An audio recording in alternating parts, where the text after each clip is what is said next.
രണ്ട് തരത്തില്. ഒന്ന്, ഭരണവിരുദ്ധ വികാരം നിലനിൽക്കുന്നുണ്ടോ ഇല്ലയോ എന്നുള്ളത്.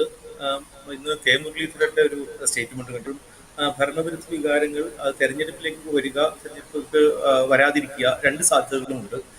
ഏതായാലും ഈ നിയമസഭാ തെരഞ്ഞെടുപ്പ്, ഈ ഉപതെരഞ്ഞെടുപ്പുകളിൽ എനിക്ക് തോന്നുന്നു പ്രധാനമായിട്ടും ഈ ഉപതെരഞ്ഞെടുപ്പിലെ സ്ഥാനാർത്ഥികളുടെയും പിന്നെ പ്രാദേശികമായിട്ടുള്ള ഒരു പ്രശ്നങ്ങളുമാണ് കൂടുതലായിട്ടും ചർച്ചയ്ക്ക് വന്നത് എന്ന് തന്നെയാണ് എനിക്ക് തോന്നുന്നത്.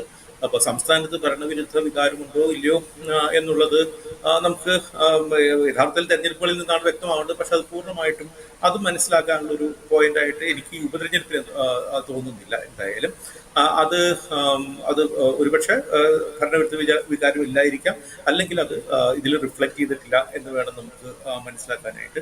2021 തെരഞ്ഞെടുപ്പ് എന്ന് പറയുന്നത് സ്വാഭാവികമായിട്ടും ഇടതുപക്ഷത്തിന് വളരെ അത് ഒരു ഇടതുപക്ഷ തരംഗം തന്നെയായിരുന്നു കേരളത്തിൽ ഉണ്ടായിരുന്നത്. ആ തരംഗത്തിന്റെ ഭാഗമായിട്ടാണ് ചേലക്കരയിൽ ഇത്തരം ഒരു വലിയ വിജയം, 39,000 വോട്ടിനടുത്തുള്ള ഒരു വലിയ വിജയം കെ രാധാകൃഷ്ണൻ ഉണ്ടാകുന്നത്. അദ്ദേഹം പിന്നെ ചേലക്കരക്കാരനാണ്. അദ്ദേഹം വളരെ ജനങ്ങളോട് അടുത്ത് നിൽക്കുന്നവരാണ്. രാധാകൃഷ്ണൻ സഖാവിന് ഉണ്ടാകുന്ന ഒരു തരത്തിലുള്ള ഒരു ബന്ധം വേറെ ആർക്കും ഉണ്ടാവാൻ സാധ്യതയില്ല. അതേപോലെ തന്നെ ഒരുപക്ഷെ കേരളത്തിൽ ഇടതുപക്ഷത്തിന് വലിയ വിജയമുണ്ടായിരുന്ന അതിന് മുൻപത്തെ തെരഞ്ഞെടുപ്പിൽ ഈ പറയുന്ന യുവ പ്രദീപായിരുന്നു മത്സരിച്ചത്. അദ്ദേഹത്തിന് അന്ന് കിട്ടിയതിനേക്കാൾ കൂടുതൽ വോട്ട് ഇത്തവണ ചേലക്കരയിൽ കിട്ടിയിട്ടുണ്ട്. അതുകൊണ്ട് തന്നെ അത് എത്രമാത്രം റിഫ്ലക്ട് ചെയ്തിട്ടുണ്ട് എന്നുള്ള കാര്യത്തിൽ എനിക്ക് ഒരു സംശയമുണ്ട്. പാലക്കാട് നമുക്ക് തോന്നുന്നത്, വളരെ പ്രധാനമായിട്ടും തോന്നുന്നത്, BJPക്ക് ഉണ്ടായിട്ടുള്ള ഏറ്റവും വലിയ പ്രശ്നം ആഭ്യന്തര പ്രശ്നമാണ് എന്നുള്ളതാണ് പുറമേൽ നിന്ന് നോക്കുമ്പോൾ നമുക്ക് മനസ്സിലാകേണ്ടത്. കാരണം അവിടെ ശോഭാ സുരേന്ദ്രന് ഉണ്ടായിട്ടുള്ള അസംതൃപ്തി മുതൽ കൃഷ്ണകുമാർ വീണ്ടും മത്സരിക്കുന്നതിലുള്ള പ്രശ്നം മുതൽ അവിടെ പലതരത്തിലും ഉണ്ടായിരുന്നു.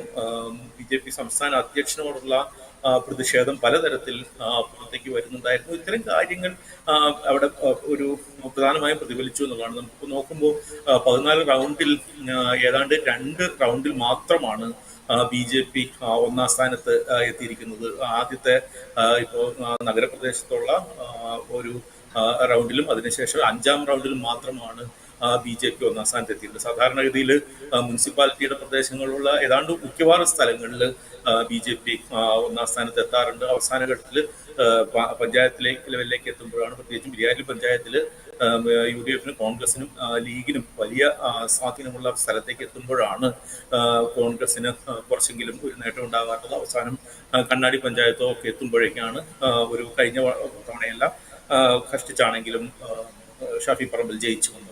അപ്പോൾ ആ രീതിയിൽ ഇപ്പോൾ കഴിഞ്ഞ തവണ ശ്രീധരൻ മത്സരിക്കുമ്പോൾ അധികമായിട്ട് കിട്ടിയ ഒരു 6.7% വോട്ട് ഇത്തവണ പൂർണ്ണമായിട്ടും BJPക്ക് നഷ്ടപ്പെട്ടിരിക്കുന്നു. അതിനു മുമ്പത്തെ തവണ ശോഭാ സുരേന്ദ്രന് കിട്ടിയ വോട്ട് പോലും ഇത്തവണ BJPക്ക് നേടാനായിട്ട് സാധിച്ചിട്ടില്ല എന്നുള്ളത് സംഘടനാപരമായിട്ട് അതിനകത്തുള്ള ഒരു പ്രശ്നമായിട്ടാണ് കാണുന്നത്. ഞാൻ കേരളത്തിൽ BJPക്ക് വളർച്ച ഉണ്ടായിക്കൊണ്ടിരിക്കുകയാണ് എന്നുള്ളതാണ് തന്നെയാണ് ഞാൻ പുറമേൽ നിന്ന് ഒരു രാഷ്ട്രീയ നിരീക്ഷകൻ എന്നുള്ള രീതിയിൽ എനിക്ക് തോന്നുന്നു. അത് BJPയോട് യാതൊരു തരത്തിൽ അനുഭാവമുള്ള ഒരാളല്ലായിരുന്നെങ്കിൽ പോലും BJPക്ക് വളർച്ച ഉണ്ടാകുന്നതായിട്ട് തന്നെയാണ് ഞാൻ കാണുന്നത്. അതുകൊണ്ട് തന്നെ പാലക്കാട് തെരഞ്ഞെടുപ്പിലുണ്ടായിട്ടത് അത് പ്രാദേശികമായിട്ട് BJPയുടെ ഒരു ആഭ്യന്തരമായിട്ടുണ്ടായ പ്രതിസന്ധികളുടെ ഒരു പ്രതിഫലനം കൂടിയാണ് എന്നുള്ളത് നമുക്ക് ഒരു സൈഡിൽ കാണാം. മറ്റൊരു വശത്ത് നോക്കിക്കഴിഞ്ഞിട്ടുണ്ടെങ്കിൽ കോൺഗ്രസ് വളരെ ശക്തമായിട്ട് വാദിച്ചിരുന്ന ഒരു കാര്യം എന്നുള്ളത്, അവിടെ ഇലക്ഷൻ നടക്കുന്നത് BJPയും